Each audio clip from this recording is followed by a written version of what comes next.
Gut, das schaut jetzt so aus wie die Frankfurter Universität auf den Fotos aus den 70er Jahren, die ich so kenne.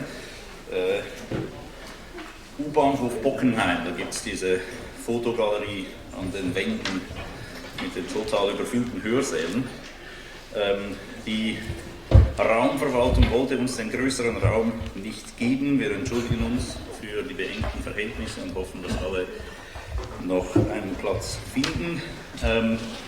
Eine kleine administrative Note für die unter Ihnen, die die Kracauer Lectures als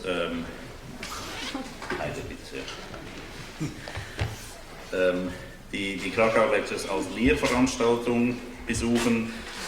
Sie sind gebeten, nach der Veranstaltung zu Mark Siegel zu gehen und sich ihre Unterschrift, die ihre Teilnahme bescheinigt, da abzuholen.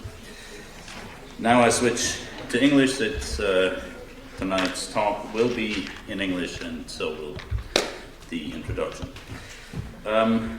Siegfried Kracauer's contribution to the study of film is rich and continues to be very important. But if one were called upon to boil his work on film down to two essential points, it will probably be the following. Like no other before him, and like few after him, Kracauer analyzed and understood the intricate relationship between cinema and society, and like no one before him and few after him, he succeeded at decoding the symptomatic meanings carried to the surface of modern culture in the collective dreams and fantasies that make up cinema. And like few before him and few after him, Kracauer understood and highlighted the decisive role of media technology in shaping cinema and thereby society. I'm reminding you of these key aspects of Kracauer's work in order to give you a sense of how much tonight's guest in the Kracauer's lecture is a true inheritor to the theorist and critic who was our inspiration for this series. Thomas Elsaesser has been a key figure in international film studies for close to 4 decades now. He was only 29 years old, an age when most aspiring scholars still struggle to figure out what it is that their PhD could possibly be about, when he wrote what was to become one of the founding texts of film studies, his essay on the film melodrama entitled Tales of Sound and Fury, Observations on the Film Melodrama, which actually spawned an entire field of research which continues to be productive to this day. Elsaesser went on to write and edit literally dozens of books, of which perhaps the most famous are his books on Weimar cinema and his monograph on Rainer Werner Fassbinder, to this day the text of reference on this pivotal figure of new German cinema in any language. And Thomas, by the way, can lay claim to having coined the term new German cinema with a certain justification, by the way. Amongst his most recent publications, I'd like to highlight his Introduction to Film Theory and Introduction Through the Senses, beautiful title, which he co-wrote with Malte Hagener and which has been translated into many languages, among them Italian, which is sort of expectable because they translate a lot, and Korean. Thomas Elsaesser taught film at the University of East Anglia before moving to the University of Amsterdam in 1991, where in a short few years he built what is now one of the biggest and most productive departments of media culture studies at any European university. His many PhD students now hold key positions in film studies in universities all over the world, from the US to Britain and Germany to Turkey and India. Thomas is currently a fellow at the IKKM in Weimar and a guest professor at various universities in the US and Europe. For us, Thomas Elsaesser was a natural fit for the Kracauer series, not just because back in the 1920s, when Kracauer was a critic for the Frankfurter Zeitung, Thomas Elsaesser's grandfather was the Stadtbaumeister of Frankfurt and contributed to the modernist outlook of the city through some of his best buildings, such as the Palmgarten Festhaus and what is now the core of the Neue Europäische Zentralbank. fact, Thomas has recently, I'm bringing this up because Thomas has recently become something of an architectural historian as well, and probably one of the great living specialists on the architectural history of Frankfurt in the 20th century through his preservation work related to the legacy of his grandfather. But aside from those close familial ties to Frankfurt, Thomas Elsaesser was a natural fit for the Kracauer lectures because of the way that he, from the melodrama essay onward, has always held, in a spirit that is reminiscent of Kracauer's work, that cinema has to tell us something, and actually a lot, about society, and is as much a Königsweg to understanding culture as the dream was for Freud to understanding the unconscious. Much like for Kracauer, the range of films Thomas discusses has never been limited to the artistically valuable and worthy. If Kracauer talks about Hitchcock in his Theory of Film, a book published in 1960, as if Hitchcock were already the canonical auteur that he was on to become later. In 1960, to write about Hitchcock as a canonical auteur was a sort of daring thing to do. Perhaps nobody in recent memory, in film studies and beyond, has written more perceptively and intelligently about mainstream Hollywood cinema than Thomas Elsaesser, about the style of these films, the meaning, and about Hollywood cinema as an allegory of contemporary culture. So given the breadth and range of Thomas's interest and the depth of his intellect, no one is better placed to tell us about the current state and the future of cinema than Thomas Elsaesser. Please join me in welcoming tonight's speaker, Professor Thomas Elsaesser.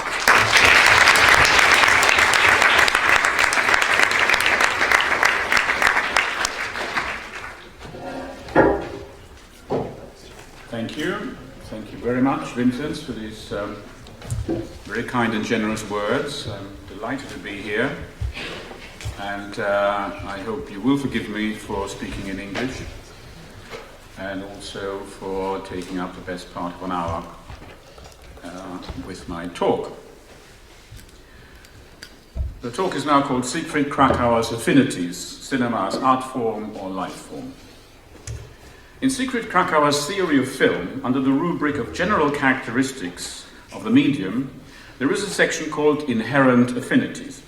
It follows two sections where Kracauer discusses the recording and revealing function of cinema, two of the pillars on which Kracauer builds his theory of the cinema as the redemptive force in physical reality. He lists 5 of these inherent affinities, by which he means the qualities that the cinema has in common with photography. The unstaged, the fortuitous, endlessness, the indeterminate, and finally, the flow of life. These 5 affinities set up a network of properties or qualities that powerfully support Kracauer's theory of realism. And they also reflect his apparent preference at this point in his life. The book, as you just heard, was published in 1960 for documentary forms and open-ended narratives. In this respect, the 5 affinities seem very much in tune with the filmmaking of the period, notably certain aspects of neorealism. Kracauer was especially enthusiastic, for instance, about Rossellini's Paysan, and discusses the film at various points throughout the book, as well as Robert Bresson, another of Kracauer's favorite directors, whose films endeavor to look unstaged even as they are formally rigorous, and whose theme is the tension between the fortuitous and the retroactively predetermined, in a way that poses many of the issues that Kracauer is concerned with. Kracauer also comments favorably on Kurosawa's Rashomon and Orson Welles' Citizen Kane because of the multiple points of view and their play with indeterminacy and relativism. What I want to do tonight is to ask, what can we make of these affinities some 50 years later, or more precisely, into what framework of values, priorities and concerns might these affinities fit today? And my conclusion will be that, although they may not address directly the issues we now associate with a digital image, they resonate quite suggestively with many of the questions and some of the practices that the moving image media in the digital age have presented us with. What is it then that Kracauer says about these affinities, and how does he define them? I shall mainly concentrate on 3 of them. the fortuitous, the endless, and the indeterminate. The fortuitous, a quote. The affinity of film for haphazard contingencies is most strikingly demonstrated by its unwavering susceptibility to the street, a term designed to cover not only the street, but its various extensions, such as railway stations, dance and assembly halls, bars, hotel lobbies, airports, and so on. The street, as a center of fleeting impressions, is of interest as a region where the accidental prevails over the providential, and happenings in the nature of unexpected incidents are all but the rule. In other words, the fortuitous for Kracauer focuses on the flaneur, the chance encounter, the fleeting moment, the snapshot, and all the other tropes we now associate with modernity and the cinematic city, the Benjaminian legacy. But he also anticipates the so-called spatial turn, namely our current obsession with mobility and location, with tracking and mapping.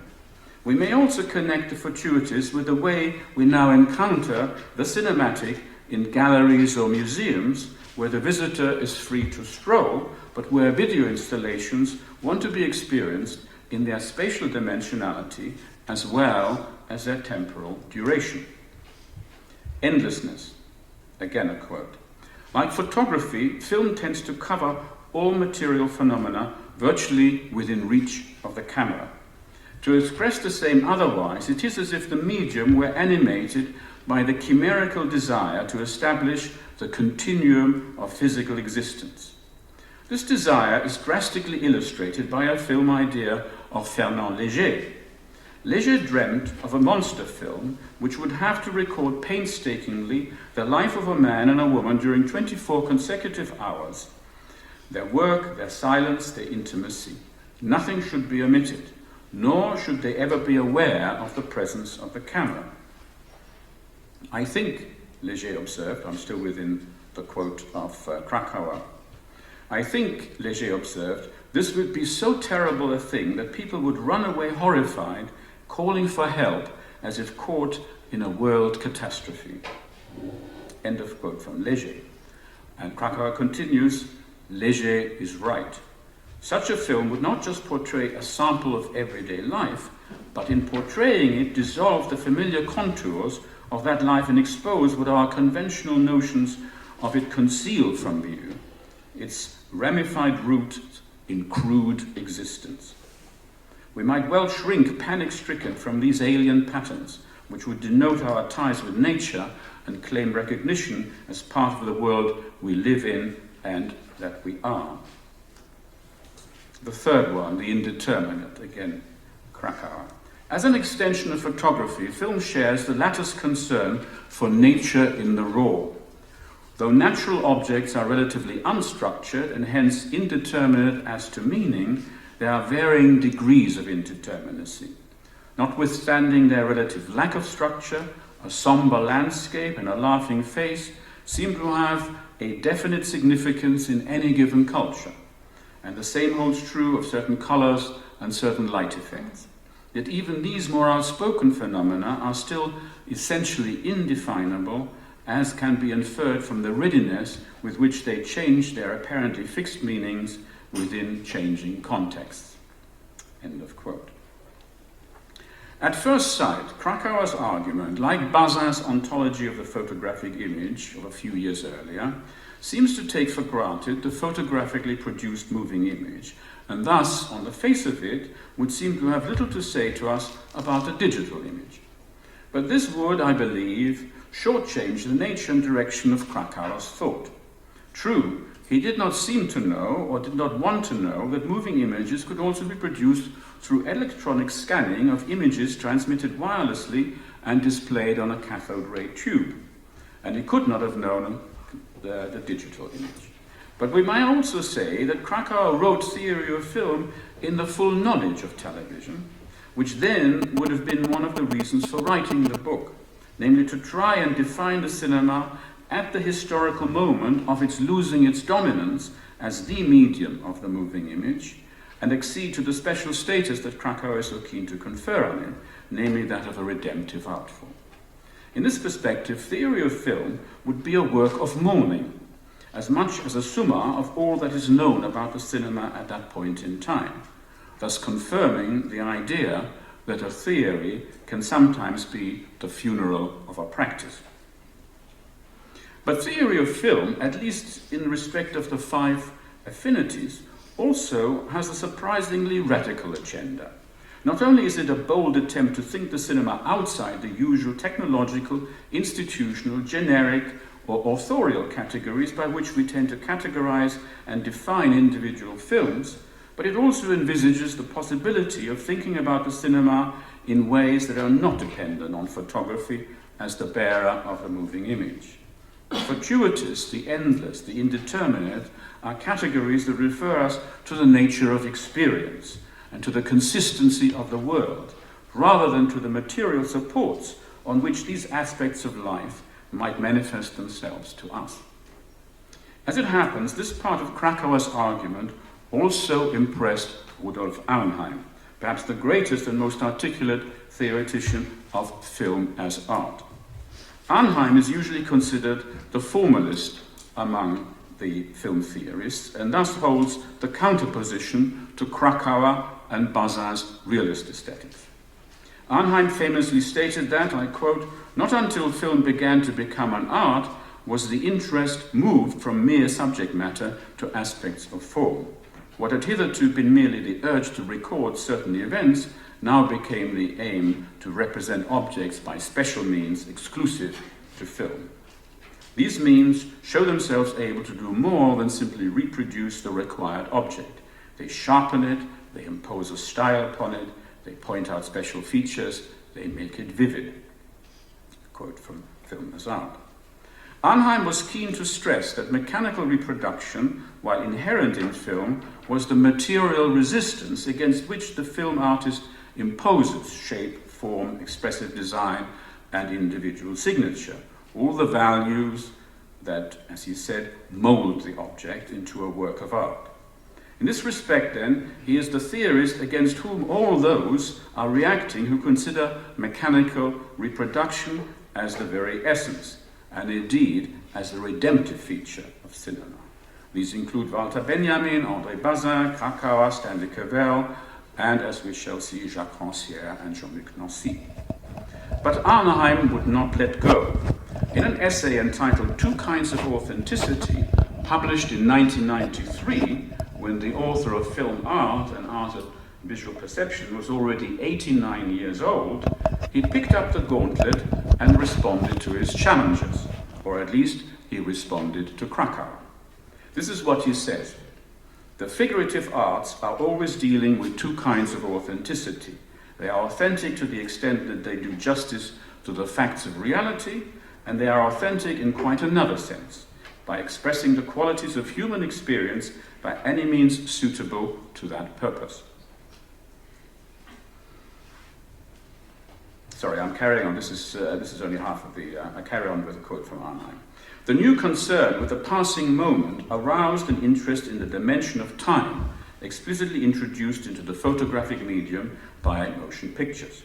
Not only did the new invention enlarge enormously the range of phenomena accessible to visual art and thereby broaden the medium's authenticity of the first kind, being true to reality or doing justice to the facts of reality, as he says, but it also shifted the aesthetic emphasis, i.e. the second form of authenticity. It enriched authenticity of the second kind by focusing on action. This new worldview was formulated in 1960 in the principal thesis of Siegfried Kracauer's theory of film. There he stressed the affinity of the photographic medium with the transitory, the indefinite, the fortuitous, and the indeterminate, an approach whose broad philosophical aspiration became even more evident when Kracauer, in a posthumous work, applied the same quality to history. This book, Kracauer's book about history and the last things. Kracauer's intention was most clearly expressed in the subtitle of his book on film, which he called The Redemption of Physical Reality. This claim was most timely, but it was also one-sided in that it neglected the indispensable contribution of interpretive form. The opposite was true of my own book, first published in 1932, so then he quotes his own book, which I've already referred to. I claimed for the film the traditional qualities of art.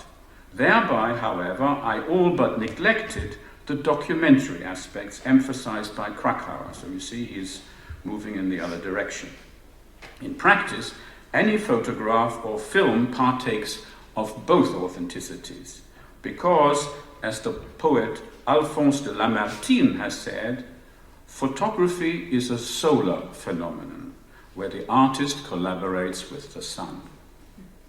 This is very nicely put.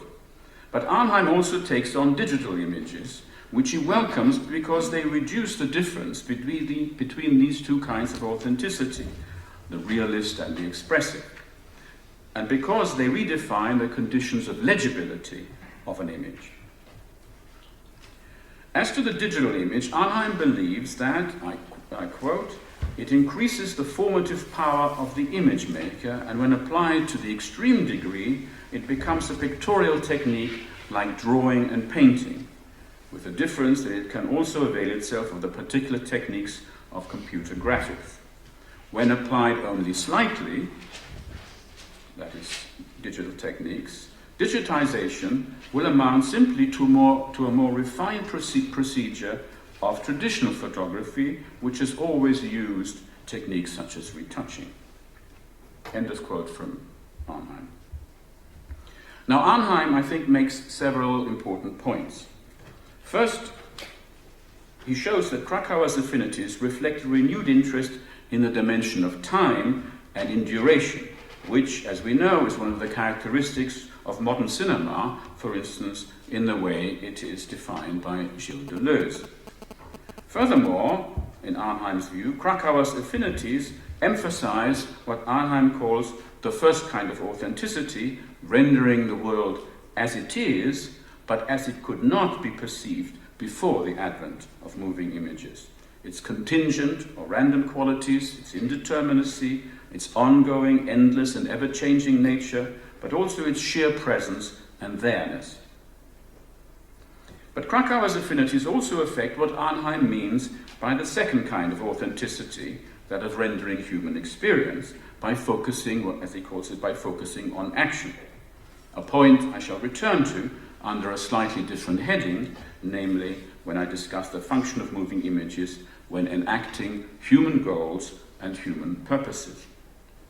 Finally, Arnheim concedes that Kracauer's affinities, seen in the context of digital images, modify his own argument against automatism, which had been Arnheim's reply to Walter Benjamin's theory of cinema as mechanical reproduction. It's a question of whether it is actually the other way around, that it was Benjamin who responded to Arnheim. As he put it in 1932, no less than other artists, filmmakers use their medium to create perceptually vivid effects akin to those of the other arts. That was 1932. But in 1993, he saw that the mathematically programmed image, automatism in the digital age, returns the moving image to the status of painting, and thus once more empowers the expressive artist, albeit at the level of code, rather than the material properties or specificity of the medium. We can now return to Kracauer and, with Arnheim in mind, try and reassess what historical and aesthetic legacy his affinities have passed on to us today. For instance, one aspect of Kracauer's argument is that the unstaged, the fortuitous, and the flow of life not only name some key parameters of neorealist aesthetics, but they also make room for the successors to neorealism, such as Alain Resnais and Michelangelo Antonioni. The latter, a director that Kracauer does not discuss, and especially he prefigures a film he probably could not have seen, since it premiered at Cannes the same year as the book was published, namely Antonioni's L'Avventura, which displays in a radicalized fashion the power of the fortuitous, the flow of life, the indeterminacy of a face or a landscape.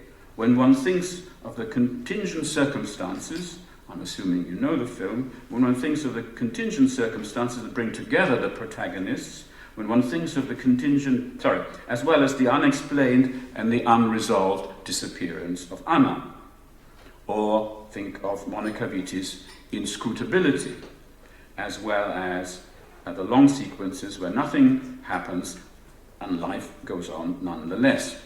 In other words, the affinities that Kracauer uses to define what cinema is can also be taken programmatically, namely as a covert manifesto of what Deleuze will call modern cinema, the cinema of the time image, where the causal nexus in the way the world is presented and the motor sensory relations that tie the body of the spectator to the screen are disarticulated or severed, or where, as in Alain René's Last Year in Marienbad, complex temporal relations of memory, trauma, and affect, such as love and jealousy, are mapped spatially, and in aleatory terms of chance and contingency, rather than rendered sequentiality as a causal chain of concatenated events. Secondly, the fortuitous and indeterminate also resonates quite closely with the emerging art movements in New York at the time that Kracauer was living there and writing his book. Abstract expressionism, minimalism, and pop art, as different and hostile to each other as they might have appeared to its proponents, nonetheless made themselves felt as manifestations of a break with the limits and thresholds that separated art from non-art, that separated materiality from representation, or the determinate from the indeterminate, while allowing contingency and the fortuitous to create new orders of being and new orders of perceiving. Mark Rothko, Jackson Pollock, Willem de Kooning were at the height of their fame in the late 50s and early 60s, while minimalism, in reaction to abstract expressionism, think of Donald Judd and Robert Morris, would also make their appearance in the early 60s. Similarly, the American initiators of pop art, Jasper Johns, Robert Rauschenberg, came to the fore at the same time and were also focused on New York. Without going this in detail here, I think it could be shown how in each case the affinities that Kracauer prizes in the cinema and which he derives from photography fit even better the conceptual and experiential qualities of these art movements, which of course carry with them the legacy of the European avant-gardes of the 1920s, Expressionism, Dada, Surrealism, to which Kracauer had been alert and receptive during the 20s when he was working as a critic in Frankfurt and Berlin. I'm offering these suggested affinities with the New York avant-garde art scene merely as a hint, perhaps for others to explore it in more detail, and for instance to ask what Krakauer's theory of film might have in common with the art world of New York in the late 50s and early 60s. For instance, it would be interesting to learn more about the New York circles he frequented and how much of the world of MoMA, for whom Kracauer had worked in the late 40s, rubbed off on him as it surrounded him in the subsequent decade. But the important point, apart from any biographical influence, is that Kracauer here lays a viable basis for charting the affinities of the cinema with the art and avant-garde movements of the time, which is also relevant to our present moment, insofar as the notion is widely gaining ground that the history of art in the 20th century will have to be rewritten. Now, with the cinema, popular mainstream cinema as well as avant-garde cinema, firmly in one's sight as the most pervasive, but also still the largely ignored art of the 20th century. Especially for American and New York art from the 50s to the 1970s, the cinema is the implicit reference point. You might say it was the elephant in the room. Before it becomes, with the advent of video art, the explicit antagonist, but also the reference point in dialogue for the generation of Dan Graham and Andy Warhol, for sculptors like Richard Serra and dancers like Yvonne Rainer, just as filmmakers Michael Snow, Ken Jacobs or Hollis Frampton were acutely aware of the work of the fine artists and avant-garde musicians around them, but also of Hollywood. From today's perspective, this raises in a more general way the relation of the avant-garde not just to the cinema and vice versa, but how these affinities, which bring, for Kracauer, the cinema so much closer also to life than any of the other arts, how these affinities connect the moving image to the advanced sciences, for instance, to the physics of Poincaré and Heisenberg, to Einstein and Niels Bohr, where the concept of indeterminacy and relativity completely upended the way humans had been thinking about the physical universe, or how it relates to biology, where the fortuitous, as in mutations, and the endless, as in biodiversity, play an increasingly important part.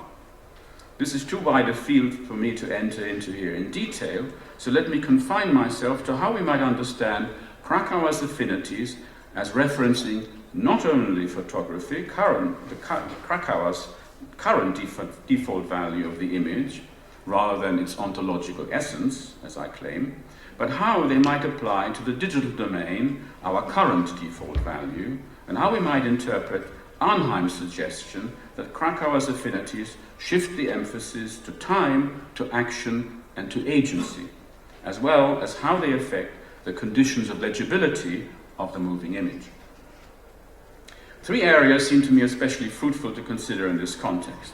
First, how in the digital era art and life are changing places, in the sense that both art and life are being reinterpreted not so much as polar opposites, or as mimetically tied to each other, as in realist aesthetics, but as different modalities or different articulations of the same relation of matter and energy.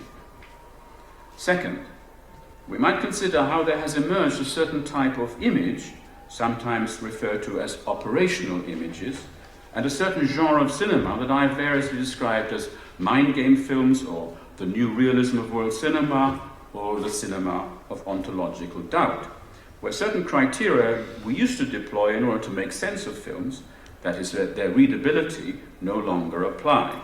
These criteria have to do with the nature of representation itself. Does an image have to be a representation of something?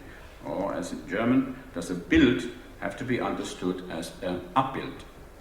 Or the distinction between the abstract and the figurative, the opposition reality and illusionism, and many other criteria which all implicitly rely on an epistemological conception of the moving image as the purveyor of visible evidence and thus as a guarantor of objective knowledge, even if much of the actual practice of cinema only confirms the existence of this epistemological demand by betraying it or sinning against it. That's my argument that many of the critiques of illusionism in the 70s still subscribed to what I call an epistemological theory of the cinema, whereas I think what we see now has shifted that epistemological basis.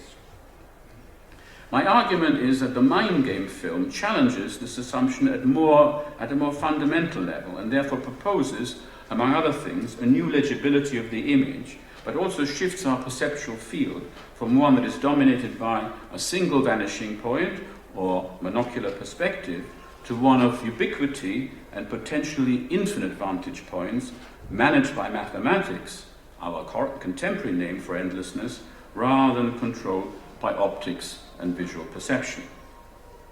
Thirdly, under the heading of all three, if not all five, of Kracauer's affinities, one can now try to redefine the main claim of theory of film, namely the redemption of physical reality, but dissociating it perhaps from its messianic undertone or its insistence on physical reality by rephrasing it in the terms used by Gilles Deleuze or Stanley Cavell, but demonstrated, to my mind, more convincingly by Jacques Rancière and Jean-Luc Nancy, namely the apparently counterfactual and paradoxical claim that the cinema can restore our faith or our trust in the world.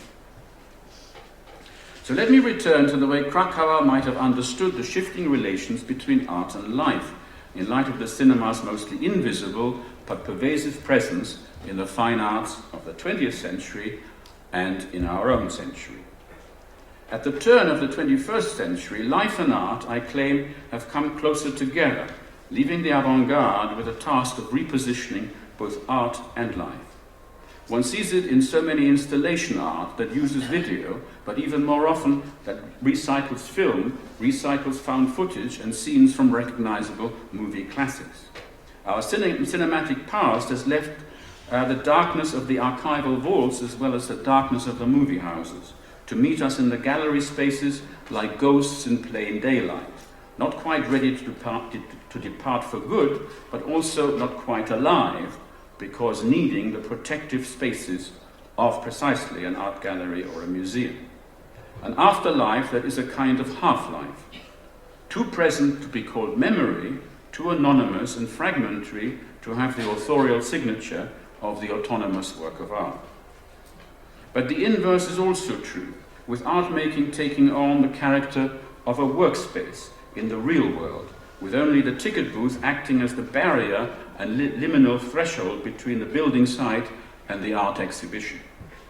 Much of the art that is produced today understands itself as work in progress, as part of some ongoing and never completed research and development, whose aesthetics is relational and whose meaning is negotiable. A few years ago, I was involved in a project called Is the Factory a Museum and Is the Museum a Factory?, which brought into antagonistic codependence the decline of Europe's manufacturing industries and the rise of Europe's creative industries, of which the art schools have become the training grounds. While in the heyday of the historical avant-gardes, the effort to reduce the gap between art and life was often in the service of challenging set ideas about both, today the challenge is to minimize the friction in the flow from one to the other. This has consequences for the role assigned to image technologies, such as photography and the cinema. In contrast to modern art's generally hostile response to photography, futurism, Dada, surrealism, and constructivism often embrace the technical media without, however, fully facing up to the political implications. In their attempt to fuse art with life, the Russian constructivists saw themselves as engineers and saw their art as part of the machine of modernity, which soon swallowed them up. Arnold Schoenberg's music, on the other hand, refused such a merger and was able to denounce the capitalist division of labor only by taking that division even further. To be still more technical, more inhuman than the products of capitalist mass production, as T.W. Adorno would argue. Mass production and the technical media would here be part of those outside forces reappearing inside, so that neither their embrace nor their rejection releases the avant-garde from this antagonistic mutualities, whose effects undermine the very polarity that the avant-garde set out to bridge when they wanted to fuse art with life. Today, for reasons I can only hint at, it would seem that art and life are neither opposed to each other, nor have they merged. Rather, they have changed places in relation to these outside forces that once more determined their antagonistic relation to each other. So let us look more closely at how life and art are configured and reconfigured today by beginning on the side of life. One of the developments of the latter half of the 20th century has been that life does indeed look more like art, and this in several distinct ways. First, in the Western world, everyday life has in almost all its aspects fallen under the regime of style, usually seen as the consequence either of a relentless aestheticization, to use a Benjaminian term, or of commodification, to use the Marxist term. But in the form of design, this will to style has become much more than either aestheticization or commodification. It has become the very term of our self-expression and our identity as individuals as well as political collectives. We want to take control of our lives by giving it a unique shape and a unique design, not just by preserving it as long as possible, but by improving it, by maximizing it, and by optimizing it. Continuing the same Foucault vein, you probably realize that I was quoting Foucault, we might say that the care of the self is increasingly reformulated as the care of the future self, a forward-looking venture that converts personal ethics into a kind of self-serving entrepreneurism, to which the idea of the common good and the public space has been sacrificed. So much so that the business of government in many Western countries seems to consist of virtually nothing else but health reform and pension rights. Now, even without going into details about biological engineering, genetically manipulated food, or nanotechnologies, it has become another commonplace to note that the nature-culture divide, in many of its traditional definitions, no longer applies. To quote one of the many programmatic statements on the subject, strange life forms such as clones, transplants, genetically modified crops, etc., do much more than challenge the opposition between nature and culture. They establish a praxis that implodes a dualism that not so long ago was conceived as insurmountable. How is one to decide whether these life forms are on the side of culture or nature? The term often used for this kind of indeterminacy is posthuman. Definitions of the posthuman vary, but a useful checklist might include the following. First, the posthuman privileges informational patterns over material instantiation, so that embodiment in a biological substrate, such as our bodies, is seen as an accident of history rather than as an inevitability of life. Second, the posthuman considers consciousness, for most of us regarded as the seat of human identity, since Plato and long before Descartes' cogito, is now seen as an epiphenomenon, as an evolutionary upstart trying to claim that it is the main event, when in actuality is only a minor sideshow of genes, electrical impulses, and what have you. Third, the posthuman thinks of the body as the original prosthesis we all learn to manipulate, so that extending the body or replacing body parts with other prostheses becomes a continuation of a process that began before we were even born. Replacement of cells, if you think about it. Fourth, and most important for our purposes, the posthuman view configures human beings so that they can be seamlessly articulated with intelligent machines. In the posthuman, there are no essential differences or absolute demarcations between bodily existence and computer simulation, between cybernetic mechanisms and biological organisms, between robots running on programs and humans pursuing goals.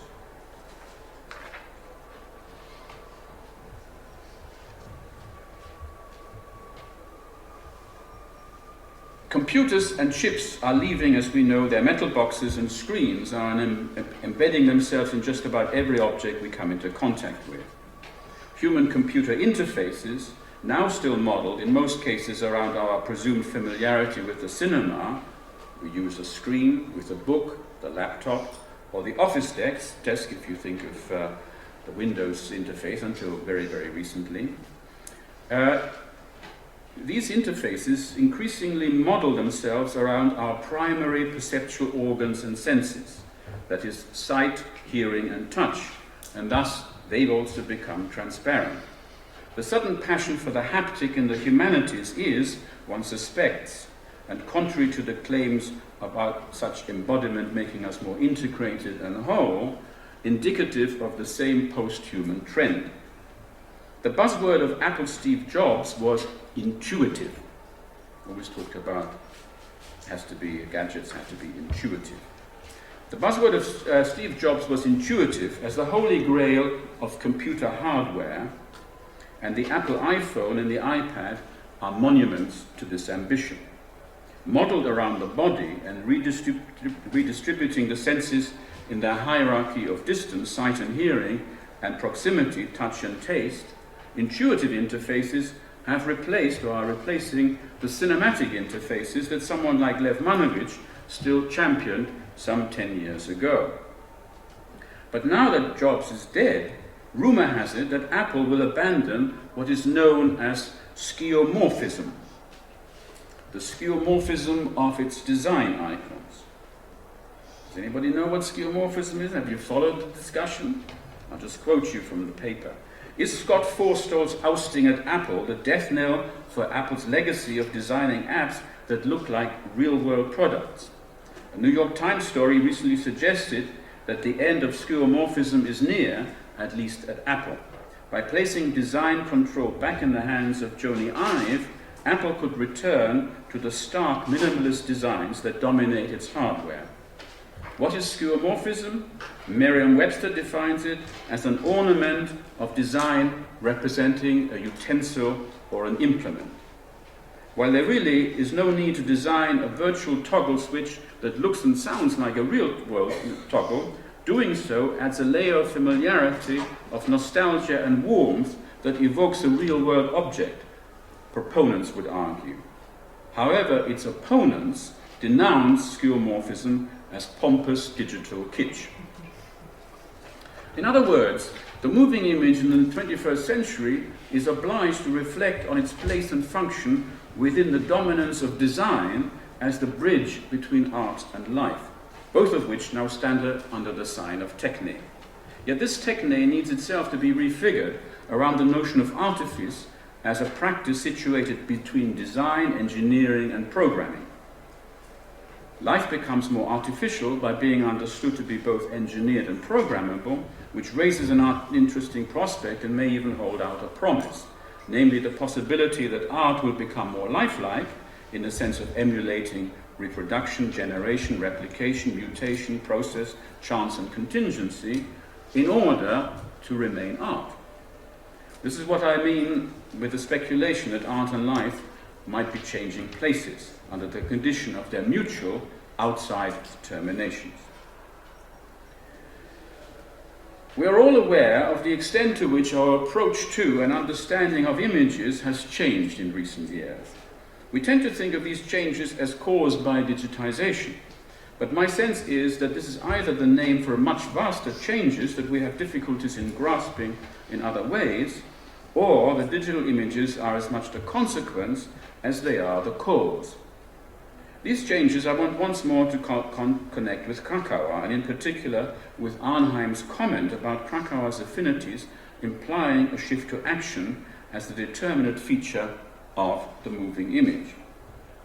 As film historians, we tend to forget that moving images right from the beginning were used to record all manner of physical processes and actions, and that not all moving images are destined for the movie theaters. As many, if not more, moving images were produced in science labs, medical facilities, for military purpose, in surveillance and so on, than ended up in cinema theaters. Only recently have these parallel histories or counter-histories resurfaced and claimed the attention they deserve, thus giving us a prehistory of the digital image, but one that does not depend on digitization or the computer. These images have been called operational images, and they are distinct from images as we generally know them. Even in the cinema, they are no longer, or never were, windows on the world or mirrors to ourselves as spectators. Also in recent years, attention has been drawn to the close alliance that has always existed between the entertainment industries and other simulation industries, as well as between media of observation and recording, what we usually think of cinema, and media of surveillance and control. Paul Virilio's Logistique de la Perception, for instance, has made explicit the many links between cinema and warfare, and others, notably Tim Lenoir, have written about the military entertainment complex as opposed to the military-industrial complex. Explicitly or implicitly, such studies argue that the technologies of imaging today are not only means of assisted sight, whether of real or imagined things, but technologies of probing and of penetration. As vision machines, they generate knowledge that has little to do with human perception or seeing, certainly not in the sense of I see, meaning I know. And they have more to do with controlling territory, with occupying space, with monitoring a situation, and mining it for useful information or active intervention. Some species of technical images or operational images have always been useful to human beings without being meant for human eyes, because generated by machines, they reveal to machines things that humans can never expect to see. The already mentioned Lev Manovich has written about the need to reclassify media screens into those that are concerned with telepresence, monitors, video screens, and those with teleaction, radar, touchscreen, infrared, laser. A distinction also useful in clarifying what is at stake in the context of non-entertainment uses. Manovich encourages one to distinguish images not according to truth and fiction, or real and imagined beings, the epistemological side, but to differentiate between simulation, virtual action, and dissimulation, virtual presence. or as he calls it, between to lie and to act. A filmmaker who for more than 2 decades has been excavating the industrial, scientific, institutional and military uses of images simulating action at a distance, while tracing their transformation from images as views to be seen to images as sources of information to be scanned, to be classified and acted upon, is Harun Farocki. His films, which range from Bilder der Welt und Inschrift des Krieges to I, Machine and Ich thought I was seeing convicts. Ich glaubte, Gefangene zu sehen. Or Deep Play. These films deconstruct and analyze, as well as historically contextualize, images on the cusp of seeing and acting. He, in fact, is the one who calls them operational images. And these include the use of stereometric photography in 19th century architecture and land surveying, photo reconnaissance flights over Auschwitz by the US Air Force in 1944, surveillance footage from security prisons and supermarkets, time and motion studies in factories, as well as the final of the 2008 Football World Cup in Berlin as tracked by sensors and information visualizers. In most, if not all of these cases, images are not something to be contemplated, to immerse oneself in, or to be looked at either with admiration or disinterestedness, but work or function as sets of instructions for action or sets of data processing and translation into action. Operational images thus extend Kracauer's thinking about the fortuitous, the endless, and the indeterminate, and at the same time they radically reverse it by making these aesthetic qualities instrumental and operational, in other words, useful for life. Operational images still make use of screens, but they also subvert their function of framing a view according to the rules of monocular perspective. They do away with a level horizon, they do away with a fixed point of view, and the whole geometry of representation as we know.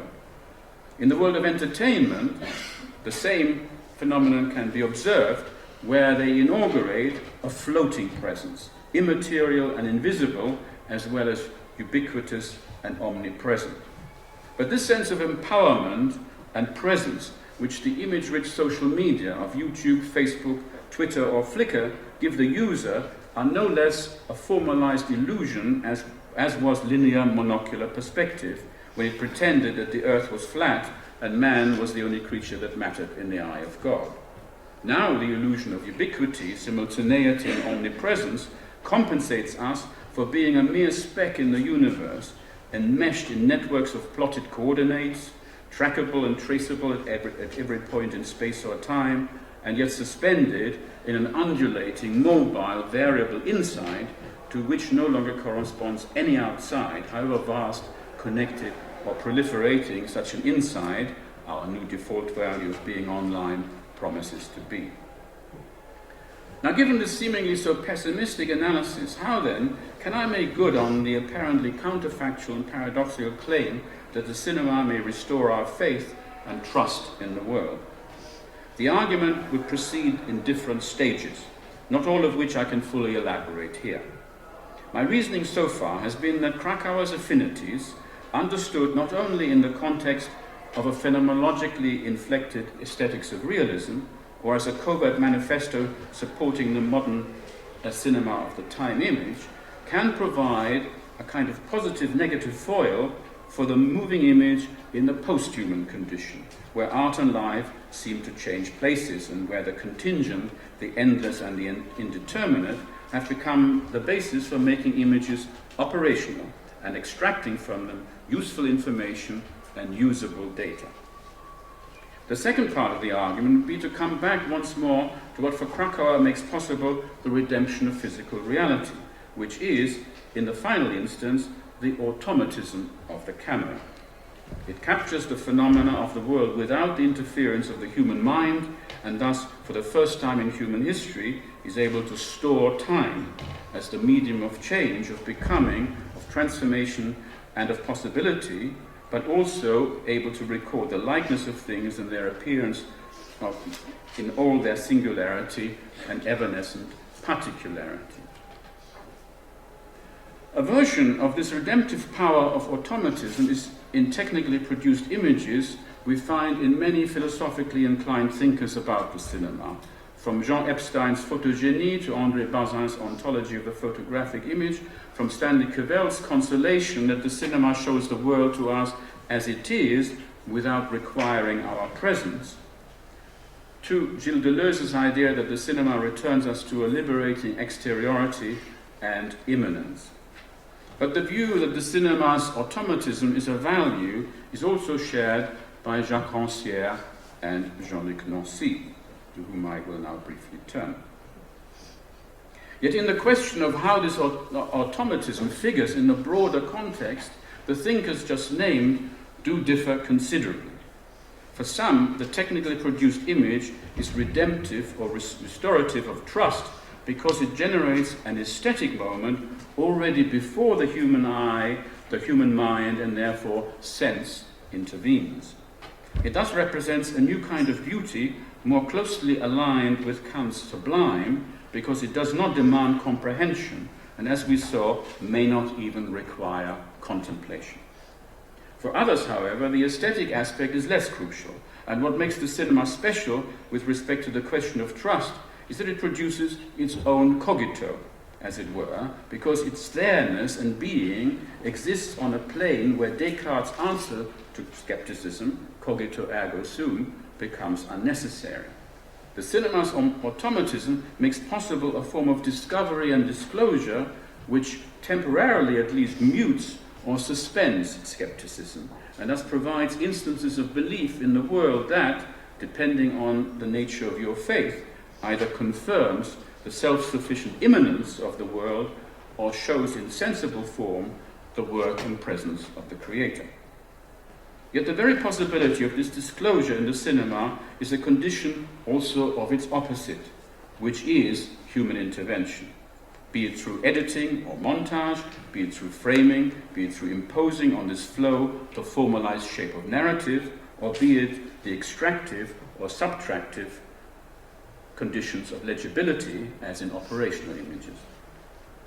Remember what Kracauer said when quoting Léger's idea of a film that observes people under conditions of permanent disclosure and surveillance. Audiences would run away in horror. Arnheim, when insisting on his two kinds of authenticity, in turn also quotes Kracauer once more, for whom the best moment in Laurence Olivier's Hamlet is not Shakespeare's text, or Olivier's acting, or even Olivier's direction, but a moment when the camera, almost by inadvertence, frames a window of Elsinore Castle and lets us see the real ocean in all its force. The real ocean in all its force is a quote from Kracauer. But, and this is Arnheim's point, the real ocean is present in all its force precisely because it's not just framed by a window, but because it's framed by Shakespeare's text and Olivier's acting, directing.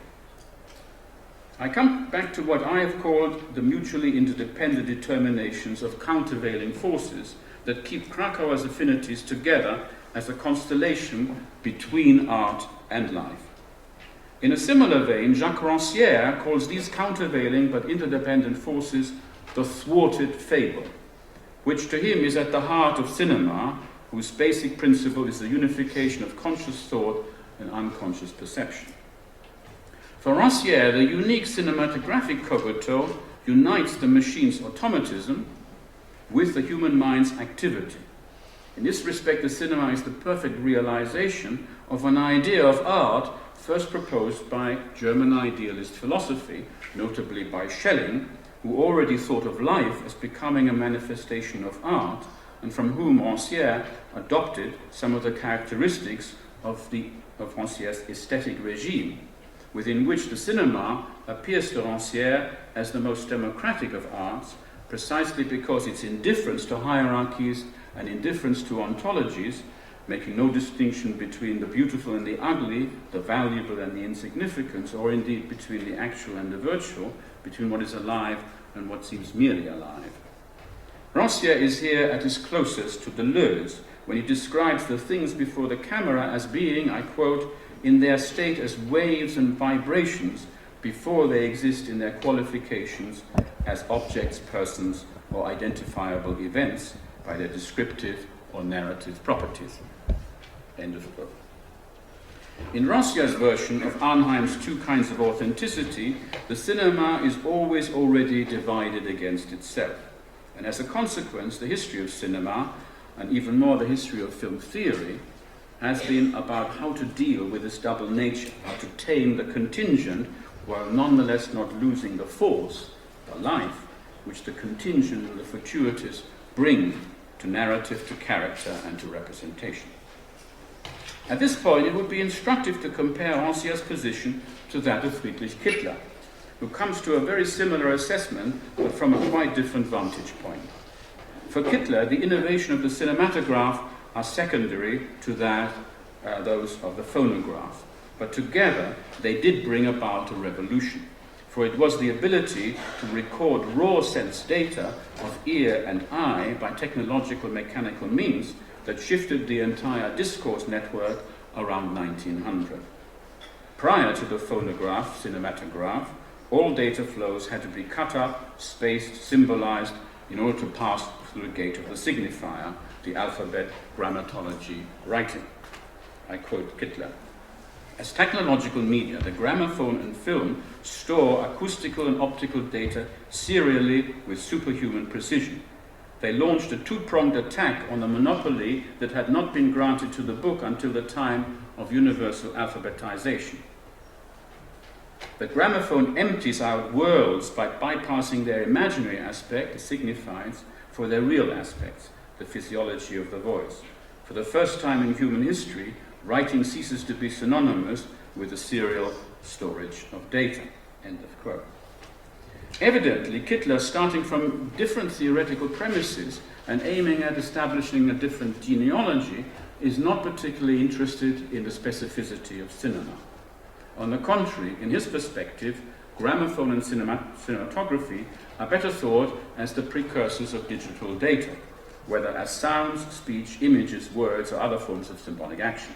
His main aim is the partial deconstruction of the primacy of writing, while avoiding the fallacy of giving primacy to the image.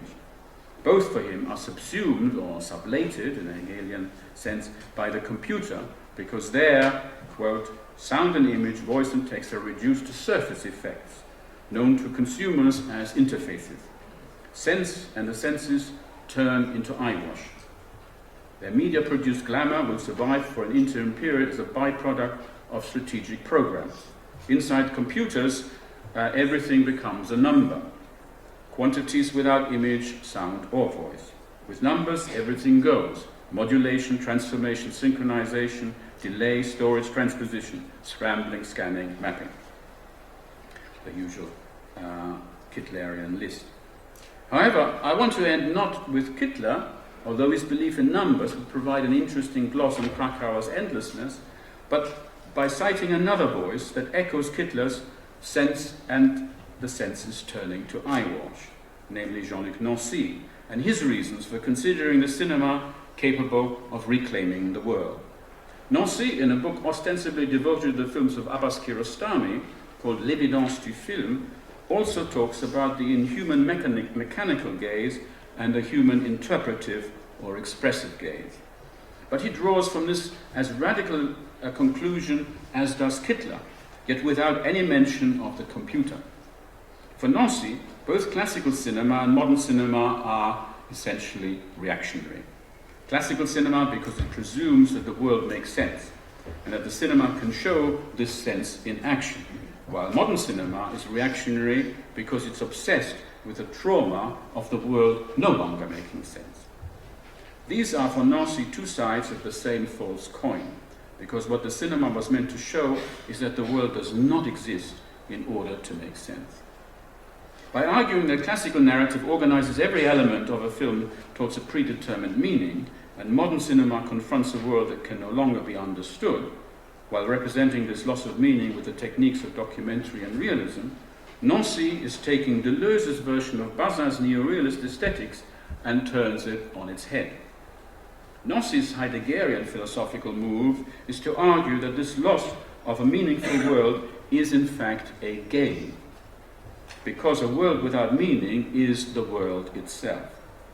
Not that the world is nonsense, but the sense of the world can only be apprehended when we realize that the world is not about meaning, but is a mere locus for meaning. I quote, "The world finds itself today in the position of art. It serves no design, it produces nothing, neither does it come from another world.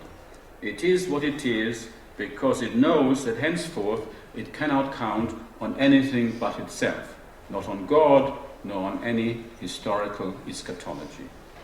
End of quote from Nancy. Whenever the cinema discloses to us this historical fact, the world opens itself up, according to Nancy. Letting go of meaning actually gives us the world, and the cinema can thus be a means for freeing ourselves from this obsession with meaning, not by representing the world, but by presenting the world in its there-ness, its self-evidence, and self-sufficiency. Now, it seems to me that Kracauer, when he spoke of the world as indeterminate to meaning, was already there, in the there-ness, as it were, without invoking either Heidegger or the absence of God, and instead was able to show how the contingent, the fortuitous, and the indeterminate in the cinema can disclose themselves to us and give us the world that both enchants and horrifies, which is why they are framed and contained by narrative, by time, or by some other form of operationality. Perhaps this antagonistic reciprocity makes redemption, after all, as apposite a term as trust or faith in the presence of the fairness of the world, which suggests that Kracauer's affinities position the cinema in the tense of the conditional, affirming its there-ness also as a locus of future possibility. Reading theory of film today in the full knowledge of the digital era, we can ask ourselves whether it is, as I suggested at the beginning, a work of mourning, where theory is the funeral for practice, or whether Kracauer's affinities are more like a rebus picture, in which we can also read the mutual interdependence of art and life in the cinema as the persistent promise of redemption and resurrection. Thank you.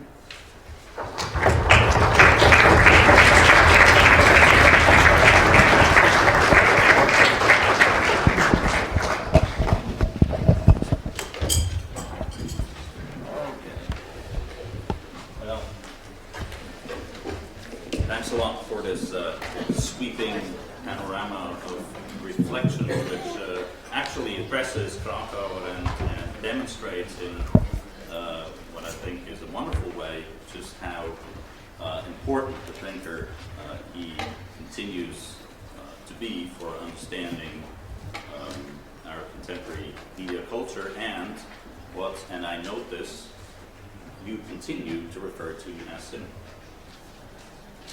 So the object cinema still exists. I'm sure there are plenty of questions. Sie können die Fragen in jeder Ihnen zugänglichen Sprache stellen. Namentlich Deutsch. Man darf nicht vergessen, dass Thomas Elsaesser das Englische als Wissenschaftssprache kultiviert, aber ja eigentlich ein exilierter Berliner ist, so dass Sie auch versteht, wenn Sie Deutsch sprechen. Ja, bitte. Also ich habe eine Frage. Mikrofon.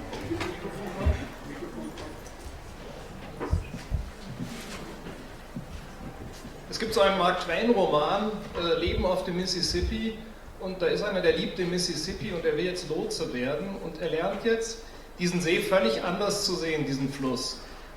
Und der Fluss ist nicht mehr ein schöner idyllischer Fluss, sondern er sieht an den Wellen, was ist hier wie tief, was ist hier wie hoch, wo kann mein Schiff fahren. Wenn wir das jetzt fotografieren, dann ist es so, dass doch für den Betrachter das jeweils etwas völlig Verschiedenes ist, dieser Fluss. Und ich frage mich, ob man tatsächlich technisch definieren kann, was ein operationelles Bild und was ein ästhetisches Bild ist. Und ob das nicht eigentlich nur als Dialog und Begegnung zwischen Bild und Betrachter überhaupt zu denken ist. Und ob es nicht insofern auch problematisch ist, sozusagen so eine technische Geschichte zu erzählen, um den Bildgebrauch in den Griff zu kriegen. Sehr gute Frage, natürlich. Da fallen mir dazu zwei Punkte ein. Der eine Punkt ist relativ einfach und das ist, dass ich völlig mit Ihnen übereinstimme und dass ich genau in dieser Dialogform oder in diesem Hin und Her, ich habe es ganz bewusst nicht als Dialektik bezeichnet, dass in dieser Bewegung vom einen zum anderen, genau wie Sie sagen, dass jemand das andere Beispiel ist, dass ein Eskimo oder Inuit, wie man jetzt sagt, 60 Ausdrücke für Schnee hat und wir nur Schnee sagen. Nicht? Das heißt also, die phänomenale Welt ändert sich ganz gewaltig im Begriff des Gebrauchs. Und das habe ich auch versucht zu unterstreichen, dass Operational Images, also Gebrauchsbilder, tatsächlich anders funktionieren als ästhetische Bilder, aber dass eigentlich das Kino nie diese Trennung an sich vollzogen hat. Das heißt also, diese anderen Operational Images sind parallel zu den ästhetischen Bildern seit 100 Jahren gelaufen. Der Punkt aber, worauf es mir ankommt, ist, dass heute, und da wiederum, wir assoziieren es mit dem Digitalen, aber es hat eigentlich nichts mit dem Digitalen zu tun, dass wir heute immer mehr davon abhängen, dass wir Bilder, technisch generierte Bilder, für ihren Nutzwert lesen. Das heißt also in Ihrem Beispiel, dass der Fischer oder wer es auch ist, der Lotse, gar nicht mehr die Möglichkeit hat, den Fluss sich anzuschauen, sondern vor einem Monitor sitzt und eine Simulation des Flusses hat und ein Computerprogramm ihm die, ich nannte sie extractive oder subtractive Information liefert. Das heißt also, in diesem Sinne sind wir mehr und mehr angewiesen auf diese Operational Images, dass die quasi der Default Value werden. Und dann ist die Frage, und das habe ich mich auch auf die heutige Kunstwelt bezogen, wie Künstler immer mehr Operational Images benutzen, um wieder einen ästhetischen Wert zu entdecken. Das heißt also, es scheint mir möglich, wenn wir davon ausgehen, dass Operational Images die Grundvoraussetzung oder die Grunderfahrung der Bilder ist oder sein wird, gibt es natürlich wieder genau die Möglichkeit, wie daraus Disclosure kommt, nämlich durch das, was in jedem Bild als die Affinities erscheinen. Sie sehen also, ich habe in gewisser Weise das schon vorgedacht, aber Sie haben völlig recht, das müsste klarer heraus, müsste vereinert werden, da müsste man sich nochmal mit ganz speziellen Beispielen auseinandersetzen. Aber wie gesagt, ich habe Harun Farocki hier stellvertretend für Künstler, die natürlich einen ästhetischen Anspruch an diese Bilder legen.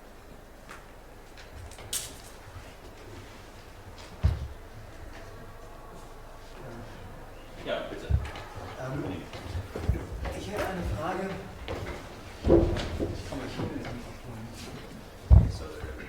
Also, jetzt haben mich auch alle gesehen.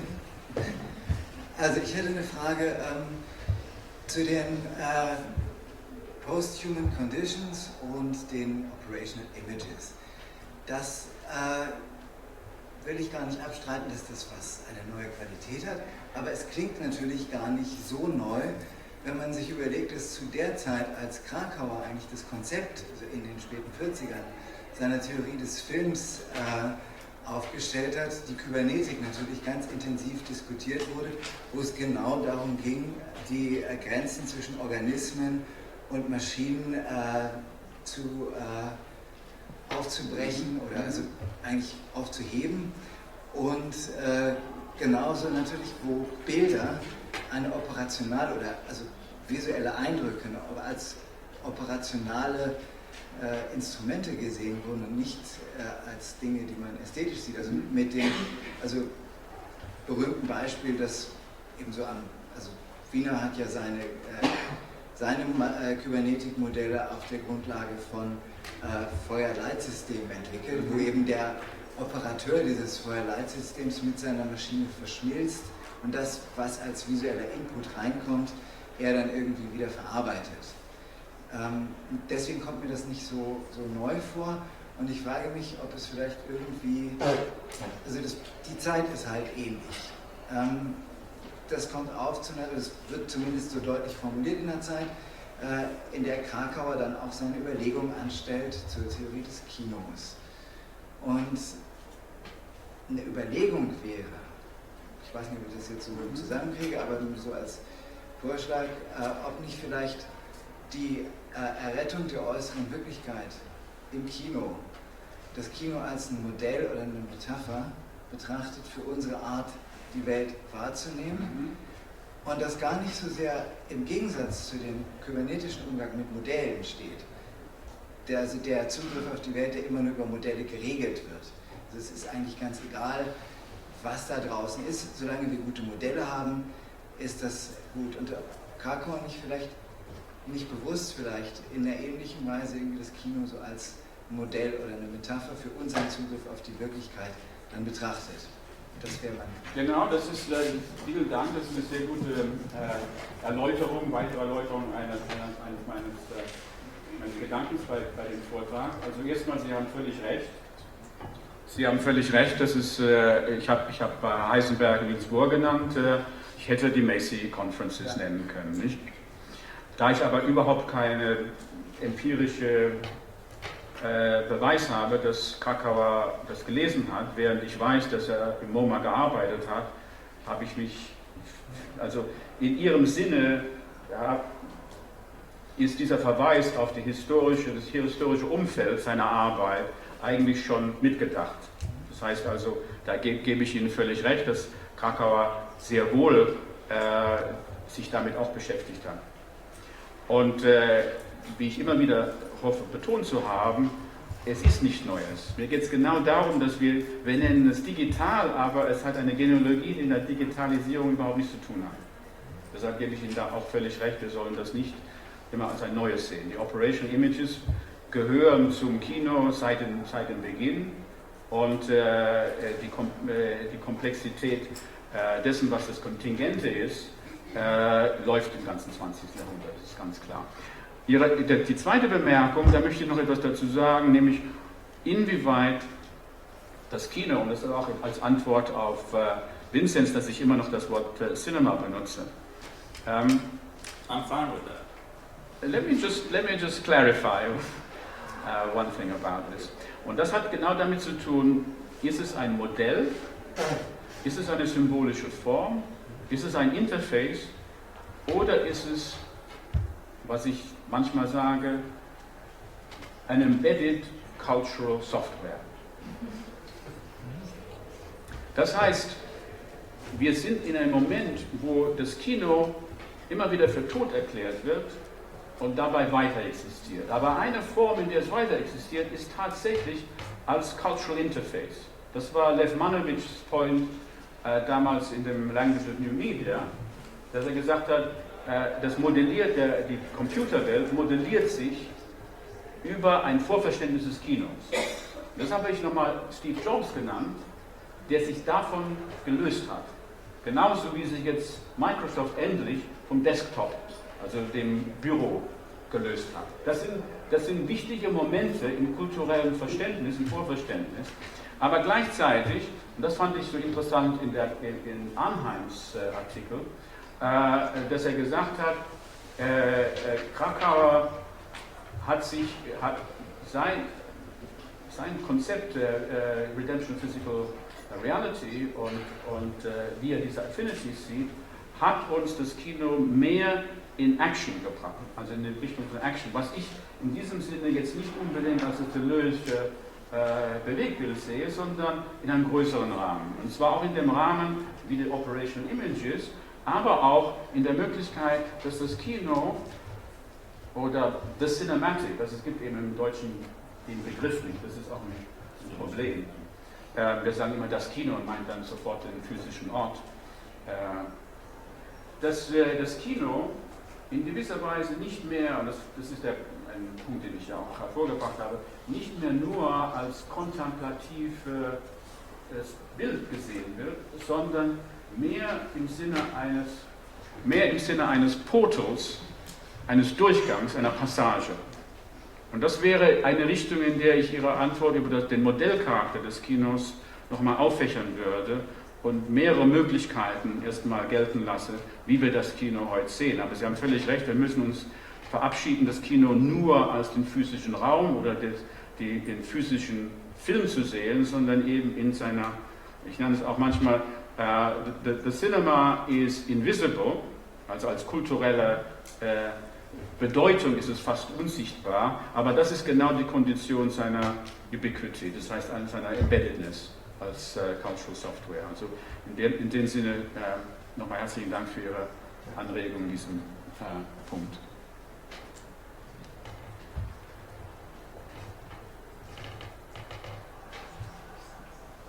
Weitere Fragen, Anmerkungen?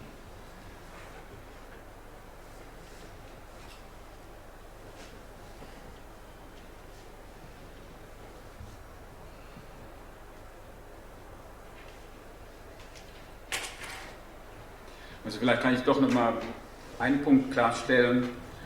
Was mich fasziniert an dem Dialog zwischen Arnheim und Kracauer, ist tatsächlich die Möglichkeit, diese Wechselwirkung zwischen diesen beiden Two Forms of Authenticity oder bei Rancière the Thwarted Fable oder wie sich durch die ganze Filmtheorie zwischen den Formalisten und den Realisten zieht. Dass diese Spannung, dieses Auseinanderklaffen, diese Opposition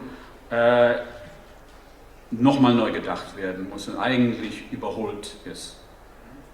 Und da gibt es jetzt verschiedene Modelle, verschiedene Möglichkeiten, um zu sehen. Also deshalb gefiel mir auch so gut, was Arnheim und die Zitat von Kracauer, das Arnheim gebraucht hat, dass eigentlich wir das Fortuitous, das Unvorhergesehene, das Kontingente nur deshalb als lebendig sehen, weil es eben gerahmt ist. Aber die Rahmungen, die dieses Lebendige, dieses unvorgesehene Kontingente haben kann, haben sich geändert. Das heißt, die Rahmung kann der Bildrahmen sein, die Rahmung kann Narrativität sein, aber die Rahmung kann auch Operational Use sein.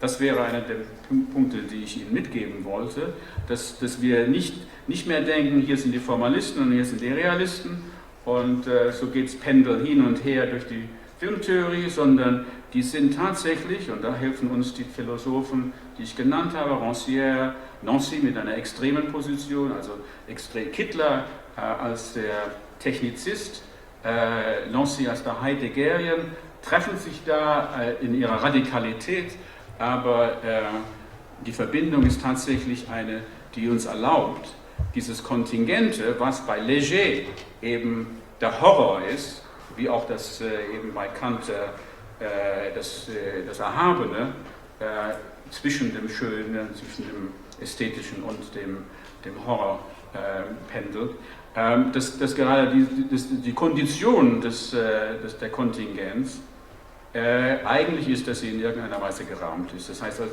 das wäre dann, dass das Kontingente, the nature in the raw, nennt es Kracauer, eigentlich durch das Menschliche zum Leben erweckt wird.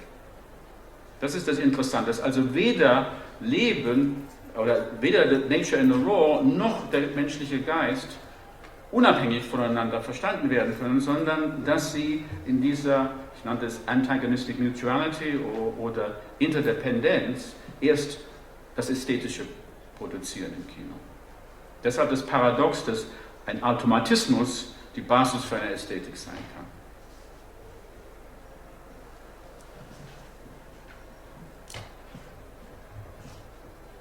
Wenn aus dem Auditorium keine Fragen mehr sind, würde ich mir erlauben, eine letzte Frage noch zu stellen. Ich möchte nochmal auf den Punkt des Skeptizismus und der Überwindung des Skeptizismus in und durch das Kino zurückkommen. Das ist ein zentraler Punkt bei Cavell eigentlich zunächst, der die These aufstellt, dass das Kino uns eben die Welt gibt und uns zugleich entlastet von der Notwendigkeit, in der Welt präsent zu sein, aber das ist gewissermaßen eine, sagen wir, symbolische Stabilisierung des Skeptizismusproblems. Was bei Cavell sehr stark an das Dispositiv des Kinos im Sinne von Physical Location gebunden ist. Du hast jetzt sehr schön dargelegt, dass wenn du über Kino weiterhin sprichst, nicht notwendigerweise diesen physischen Ort meinst, sondern auch das, was man zum Beispiel einen kulturellen Rahmen nennen könnte. Also Embedded Cultural Software ist, was du gesagt hast. könnte auch einen kulturellen Rahmen, nennen, der zum Beispiel virulent wird in so etwas wie diese wunderbaren Werbung, die es mal gab für das iPhone, oder war es eine Samsung-Kopie, ist eigentlich egal, wo man ein Smartphone sah, eine Handvoll Popcorn, und der Slogan war, kann alles außer Popcorn. Implizit war, kann auch Kino. Weiter implizit war, das Wichtigste, was man können muss als Media Device, ist Kino. Ja.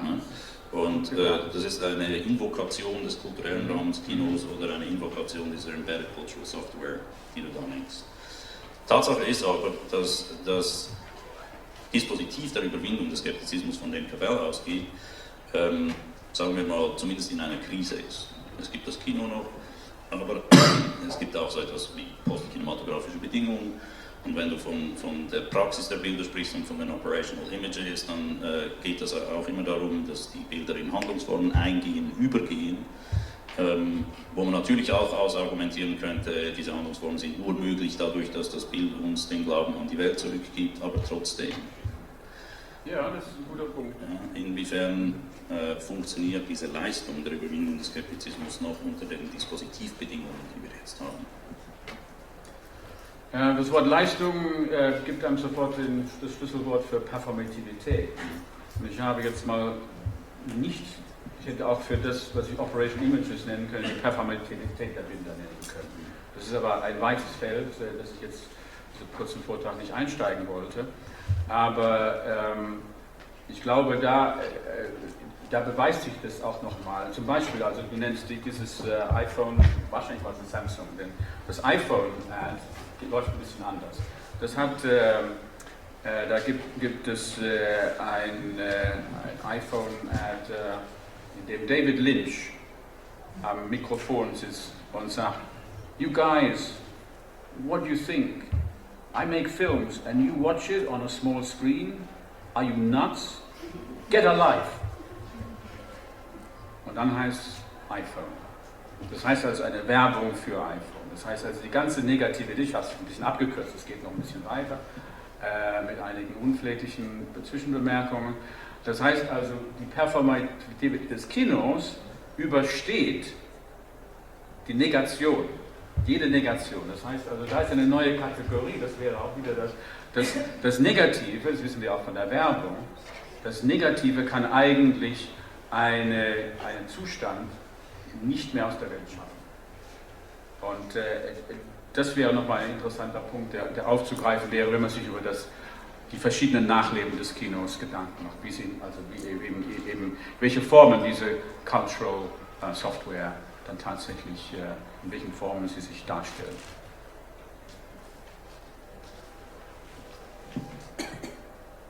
Okay, dann bedanke ich mich ganz herzlich bei Thomas Elsaesser für Ihren Vortrag und Diskussion und dafür, dass er nach Frankfurt gekommen ist.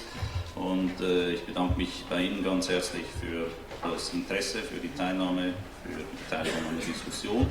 Der nächste Vortrag in der Reihe, das können Sie den Flyer und den Plakaten entnehmen, ist am 3. Dezember.